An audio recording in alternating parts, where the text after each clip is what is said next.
Assalamualaikum warahmatullahi wabarakatuh. Salam sejahtera bagi kita semua.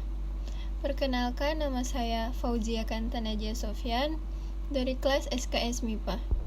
Dalam video kali ini, saya akan mendeskripsikan materi mengenai sistem hukum dan peradilan. Yang pertama, isi pasal 1 ayat 3 memuat tentang sistem hukum dan peradilan. Dalam Undang-Undang Dasar 1945, pasal 1 ayat 3 berbunyi, negara Indonesia adalah negara hukum. Artinya, segala sesuatu yang berkaitan dengan kehidupan bermasyarakat, berbangsa, dan bernegara diatur menurut hukum yang berlaku. Yang kedua, makna dan karakteristik hukum.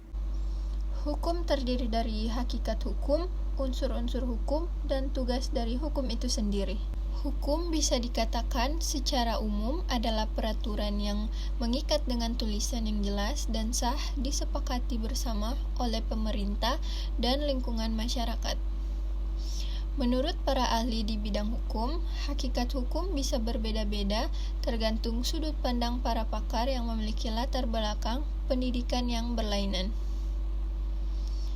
Bisa dikatakan, hakikat hukum adalah keseluruhan peraturan yang mengatur kehidupan masyarakat dan bersifat memaksa di Indonesia maupun negara lain yang memiliki sistem yang sama.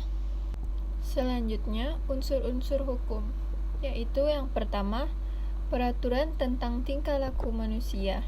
Yang kedua, peraturan dibuat oleh pihak atau badan resmi yang berwenang. Yang ketiga, peraturan bersifat memaksa. Yang keempat, sanksi pelanggaran bersifat tegas.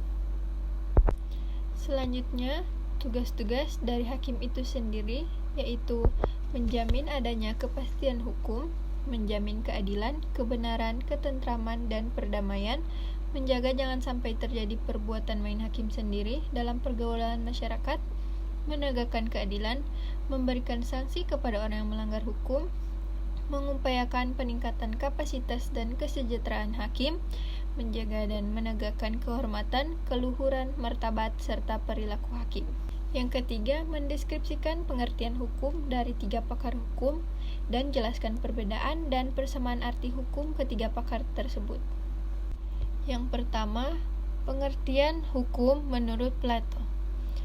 Pengertian hukum menurut Plato adalah seperangkat peraturan-peraturan yang tersusun secara baik, secara teratur yang sifatnya mengikat hakim dan masyarakat.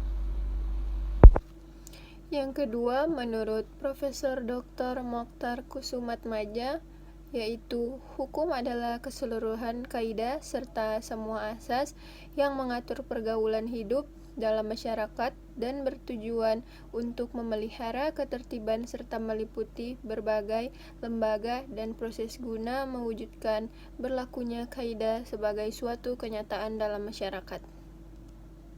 Yang ketiga, menurut M. Amin, yaitu hukum adalah sekumpulan peraturan yang terdiri dari norma dan sanksi-sanksi. Tujuannya ialah mengadakan ketertiban dalam pergaulan manusia dalam suatu masyarakat, sehingga ketertiban dan keamanan terjaga dan terpelihara. Letak persamaan dari ketiga pakar yaitu yang pertama, hukum bersifat mengikat. Yang kedua, hukum merupakan peraturan-peraturan yang ada dalam masyarakat. Yang ketiga, hukum bertujuan untuk mengatur masyarakat agar selalu teratur dan tertib.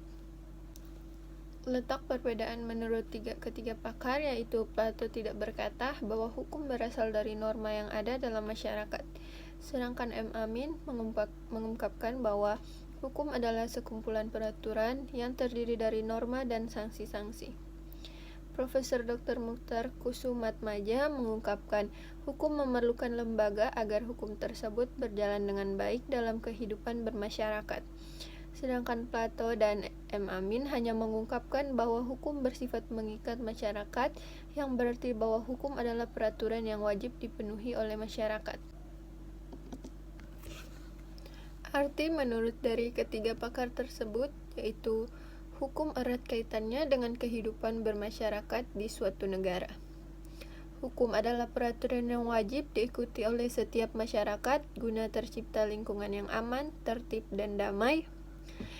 Dan Hukum diciptakan dari masyarakat itu sendiri dan disesuaikan dengan pergaulan dan norma yang ada dalam masyarakat tersebut. Karena bersifat mengikat, hukum juga memiliki sanksi jika melanggar.